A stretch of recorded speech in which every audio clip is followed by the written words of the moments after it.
Hey YouTube, Mark Kaufman here, and today I am reviewing a knife that has been very interesting to carry. I've been carrying this for quite a while now, and it's been about maybe a month. So I have a few good points and a few bad points about this knife, but first off, I have to thank Goondocks.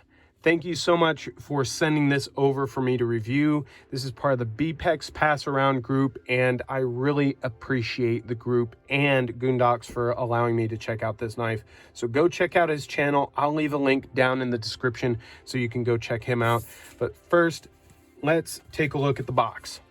So this is a company called BNB Knives, and they produce knives. They actually produce kitchen cutlery and hatchets and quite a few different items. I was actually very surprised to see what they actually produced.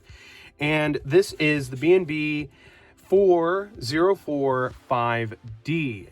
Now, this knife here actually has a Damascus steel blade, and the internal core of the blade is actually VG10.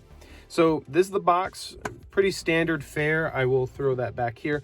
But this is the knife. We've got stainless steel liners. We've got a G10, I guess, handle scale, you could call it, contoured. You have a pocket clip, which to me is very reminiscent of a Hinderer pocket clip. You also have a G10 back spacer with a little bit of jimping. You also have jimping up here. And then there is the blade. So this is a VG10 Damascus, and the core is Damascus. So I'm going to try my best to get this on camera, but it's kind of hard to see. But there is their logo. And I mean, I commend them for actually putting a logo on the blade, but it's kind of hard to see on this teardrop Damascus. It's just not very legible, and it's very, very small. Then on the back, there is BNB. That was the maker's mark. I am so sorry, but there is their logo. Still kind of hard to see. You kind of have to hunt for it. Now, in carrying this, I have enjoyed it. However, for such a classy knife, I feel like it's trying to be too tactical. Now, this is probably a knife that they've got many different iterations. This is just a dressier model of it. But for me, when carrying this, the jimping was just so hardcore. You've got jimping here, which is very, very grippy. There is almost to no chamfering on any of it. It is just cut in and very sharp. You also have jimping up here, which it's nice to have, but I mean, it's very rough, or at least to my fingers it is. The lock bar, its jimping is sharp, very grippy.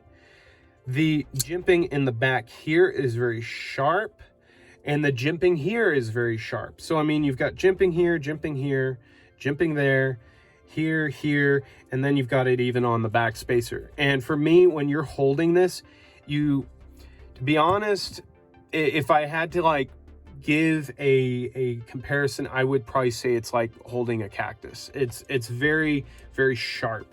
And for me, that really was a negative. Now, another thing was when you actually hold this knife, and let's say you're getting a grip on it, you can hear that clicking of the pocket clip.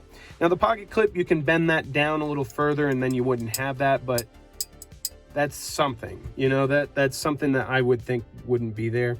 The lanyard hole is fine. You can get almost any type of material through that. The action is great. I mean, it's very, very nice, very smooth. You're running on, I believe it was ceramic ball bearings. Yes, ceramic ball bearings. So that's another great point. You have a great blade. You've got a generous sharpening choil. I wouldn't call it a finger choil. You could probably push it to that direction, but I'm keeping my fingers back here. The blade is very useful, but I would say this sharpening choil, I would just prefer the blade to go all the way back here, just because then you can actually do some finer cuts instead of having to maybe put your finger in the cutting path to do it. If this was going to be a sharpening choil, they did a great job, but if it was going to be a finger choil, I think it should have been a little bit bigger. Now, you can open the knife with this thumb hole, and you can do that pretty reliably, okay? But for me personally, you can't finger flick it, you can't thumb flick it very easily, but I have to say it's pretty.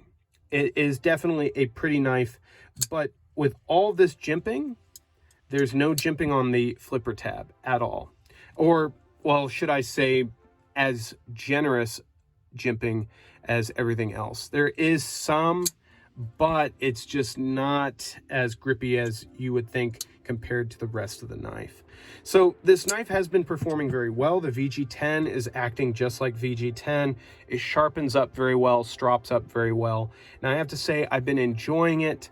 Its carryability is great with the smooth scales, but I have to say it's a miss for me. But I thank you again, Goondogs, for letting me take a look at this knife, and I hope you guys enjoyed this real quick review. So till the next video, I will talk to you guys later. Bye-bye.